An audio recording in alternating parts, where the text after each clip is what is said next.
సమకాలీన సమాజంలో చలనచిత్రం అనేది కళా ప్రదర్శనకి ఒక ముఖద్వారంగా మారింది.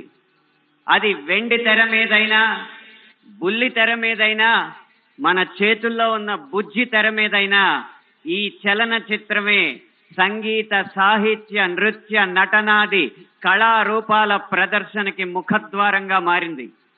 అయితే వచ్చిన చిక్కల్లా ఏంటంటే చలనచిత్రం, సినిమా అనేది ఒక వ్యాపారాత్మకమైన కళాత్మకమైన వ్యాపారం. వ్యాపారానికి కళాత్మకతని, కళాత్మకకి వ్యాపారాన్ని జోడించే క్రమంలో హిందూ ధర్మానికి కళంకం కలిగిస్తూనే వస్తుందన్న సత్యాన్ని నేను బాహాటంగానే అంగీకరిస్తున్నాను. అయితే మరే రంగానికి చెందిన వాడినో అయితే జరిగిన ఈ తప్పుకి విమర్శించచ్చు, జరుగుతున్న ఈ నేరాల్ని వేటిపైన విరుచుకుపడచ్చు. కానీ అదే సినీ రంగానికి చెందిన వాడిని కాబట్టి ఇప్పటిదాకా జరిగిన ఈ హైందవ ధర్మ వ్యక్తిత్వ హననానికి యావత్ ఈ హిందూ సమాజం ముందు సినీ రంగం తరపున క్షమార్పణలు సమర్పిస్తూనే నేను ముందుకు వెళ్తున్నాను. ఆ క్షమార్పణలు కనుక నేను సమర్పించకపోతే ఇంకొక మాట మాట్లాడే అర్హత కూడా నాకు లేదు. అయినా ఇక్కడ 4 మాటలు మాట్లాడడానికైనా నాకున్న ఒకే ఒక్క అర్హత ఏంటంటే, ఇక్కడ ఈ హైందవ శంఖారావాన్ని, శంఖనాదాన్ని పూరించిన విశ్వ హిందూ పరిషత్ నిర్వహించిన సరస్వతి శిశు మందిర్లో నా ప్రాథమిక విద్యా అభ్యాసం జరిగింది కాబట్టి.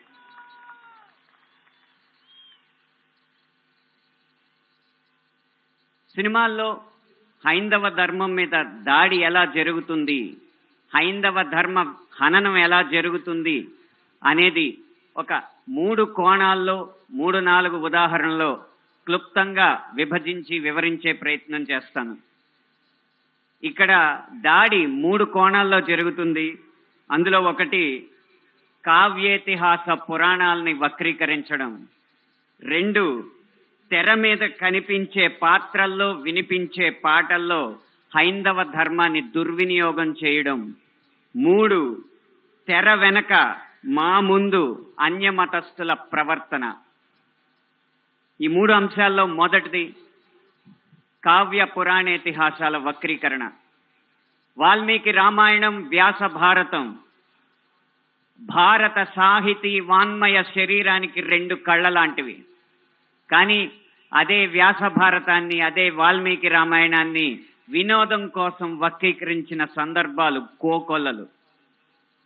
గత కొన్ని సంవత్సరాల ముందు వచ్చిన చిత్రాల నుంచి నిన్న మొన్న విడుదలైన కల్కి చిత్రం వరకు కూడా కర్ణుడికి పాత్రకి అనవసరంగా ఆపాదించిన గొప్పదనాన్ని చూసి ఒక సినిమా రంగానికి చెందిన వ్యక్తిగా నేను సిగ్గుపడుతున్నాను, నిర్మోహమాటంగా చెప్తున్నాను.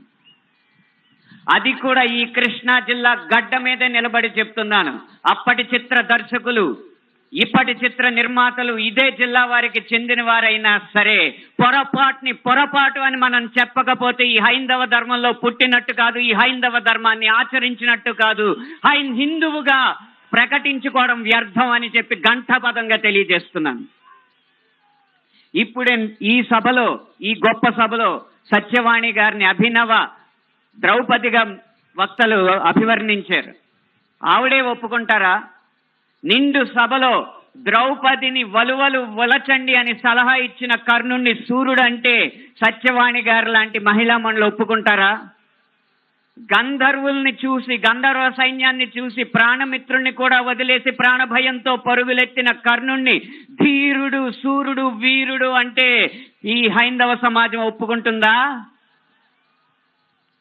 ఇలా ఎన్ని విధాలు చూసినా దానంగా వచ్చిన రాజ్యంలో తనకొచ్చిన కొద్దిపాటి సంపదని ఏదో దానాలు చేసినంత మాత్రాన ధర్మరాజు అంత గొప్ప దాత అని చెప్పి కర్ణుడిని అంటే మన సమాజం ఒప్పుకుంటుందా?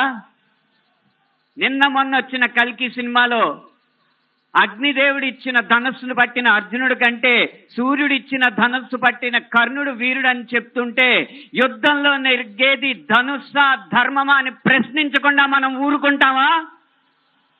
ఒక్క భారతంలోనే కాదు, వాల్మీకి రామాయణంలో రాయి ఆడదైనట్టు, రాళ్లను తేల్చి వారధైనట్టు, రాముడు లవకుశుల మధ్య యుద్ధం జరిగినట్టు, ఇలా చిత్రీకరణకు అందంగా ఉండడానికి ఎన్నో అభూత కల్పనలు, ఎన్నో వక్రీకరణలు జరుగుతుంటే ఇంకా మనం ఇలా ఊరుకుంటూ ఉంటే ఎన్ని సినిమాలు ఎలా వస్తాయి?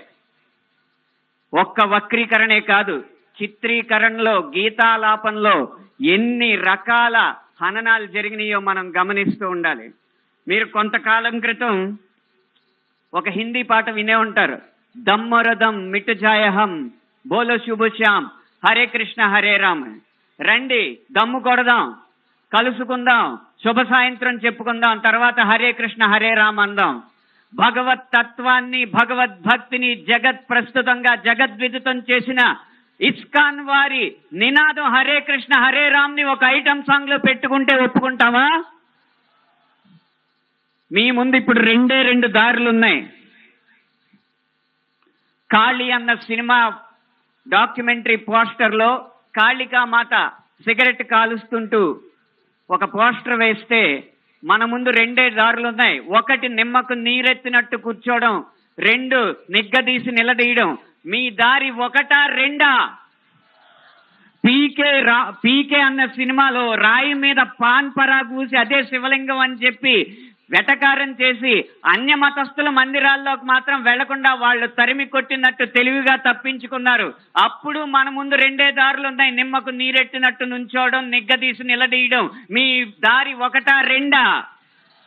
కాస్మిక్ సెక్స్ అన్న సినిమాలో ఇంత అద్భుతమైన పీఠాధిపతుల ఆహార్యాన్ని అనుకరించి గురువులు, పీఠాధిపతులు వచ్చిన శిష్యురాలతో శృంగార కార్యకలాపాలు చేస్తున్నట్టు చూపెడుతున్నారు. మీ ముందు రెండే దారులు ఉన్నాయి, ఒకటి నిమ్మకు నీరెత్తినట్టు కూర్చోవడం, రెండు నిగ్గదీసి నిలదీయడం. మీ ఆప్షన్ ఒకటా రెండా?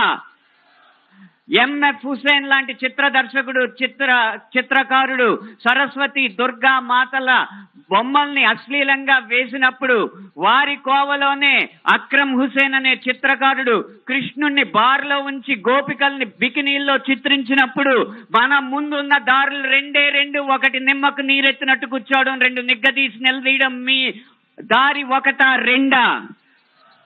ఛత్రపతి శివాజీ తర్వాత అంత గొప్ప మరాఠా యోధుడు బాజీరావుని బాజీరావు మస్తానీగా ప్రేమ పిచ్చోడుగా చిత్రీకరించినప్పుడు మన ముందు రెండు దారులు ఉన్నాయి, ఒకటి నిమ్మకు నీరెత్తినట్టు కూర్చోవడం, రెండు నిగ్గదీసి నిలదీయడం. మీ దారి ఒకటా రెండా? ఇలా ఇన్ని విధాలుగా హననం జరుగుతుంటే ఇంకా మనం నిశ్శబ్దంగా కూర్చుంటే అది మన హైందవ సమాజానికే కళంకం అని నేను మనస్ఫూర్తిగా తెలియజేస్తున్నాను. పాటని ఎలా ఉపయోగించచ్చో, అదే హరే కృష్ణ హరే రామ్ని ఎలా ఉపయోగించచ్చో సీతారాం శాస్త్రి గారు మనకు తెలియజేశారు. హరే రామ హరే కృష్ణ కృష్ణ కృష్ణ హరే హరే. రాముణ్ణైనా కృష్ణుణ్ణైనా కీర్తిస్తూ కూర్చుంటామా, వాళ్ళేం సాధించారో కొంచెం గుర్తిద్దాం మిత్రమా. సంద్రం కూడా స్తంభించేలా మన సత్తా చూపిద్దామా, సంగ్రామంలో గీతా పాఠం తెలుపమా. ఇది పాట రాయడం అంటే, ఇది పాట ద్వారా సమాజ హితం కోరడం అంటే, ఇది పాట ద్వారా మార్పు తీసుకురావడం అంటే, ఇది పాట ద్వారా ఉత్సాహం రేకెత్తడం అంటే, ఉద్వేగం రేకెత్తడం అంటే, ఉత్తేజితుల్ని చేయడం అంటే. ఈ దారిలో మాలాంటి పాటల రచయితలు అందరూ నడవాలని నేను కోరుకుంటున్నా. ఇక ఆఖరి అంశం, మాకు వ్యక్తిగతంగా జరిగేది తెర వెనక సినిమాల్లో అన్య మతస్థులు చేసేది ఒక్క అనుభవం చెప్పి మీకు ముగిస్తాను. ఒక సినిమా పాట రాయడానికి నేను ఒక సంగీత దర్శకుడి దగ్గరికి వెళితే ఆ పాటలో బ్రహ్మాండ నాయకుడు అన్న హిందూ పదం ఉందని చెప్పి ఆ పాట చేయనన్నాడు. నువ్వు ఒక్క హిందూ పదం ఉందని చెప్పి పాట చేయనన్నావు కాబట్టి జీవితాంతం నువ్వు చేసిన ఏ పాటకి నేను రాయనని చెప్పి ప్రతిజ్ఞ చేసి 15 సంవత్సరాలుగా ఆ వ్యక్తికి నేను పాట రాయలేదు. అలాగే ఒక పక్క రాష్ట్రం సంగీత దర్శకుడు వెళ్ళగానే దర్శక నిర్మాతలతో తిరుపతి ఆలయ విధానాలని విమర్శిస్తూ ఉంటే వాళ్ళు మిన్నక కూర్చుంటారు, ఎందుకంటే వాళ్ళకి మార్కెట్ ఉంది కాబట్టి. ఇదే మనం గీత గీయాలి కింద. సినిమా అనేది నేను ముందు చెప్పినట్టు వ్యాపారాత్మకమైన కళాత్మకమైన వ్యాపారం కాబట్టి ఆ వ్యాపారాన్ని సినిమాకి లేకుండా చెయ్యాలంటే హిందూ ధర్మాన్ని హననం చేసే సినిమాలని హిందూ ధర్మంపై దాడి చేసే సినిమాలని ప్రభుత్వం బహిష్కరించకంటే మున్పులు రాకపోతే ఏ నిర్మాత వచ్చి హిందూ ధర్మాన్ని హననం చేసే సినిమా తీస్తాడో మనం చూద్దాం. భం భం భం భం భళ భళ మోగిందిర శంఖారావం, ఇది హైందవ శంఖారావం. హిందూ బంధువులందరొక్కటై ముందుకే గమని భావం, మును ముందు చూపాలి ప్రభావం. 3 నిమిషాల ఈ పాట రాసే అవకాశాన్ని, 5 నిమిషాల ఈ ప్రసంగం చేసే అవకాశాన్ని నాకు ఇచ్చిన ఈ నిర్వాహకులకి వేవేల పాదాభివందనాలు తెలియజేసుకుంటూ జై హింద్, జై శ్రీరామ్.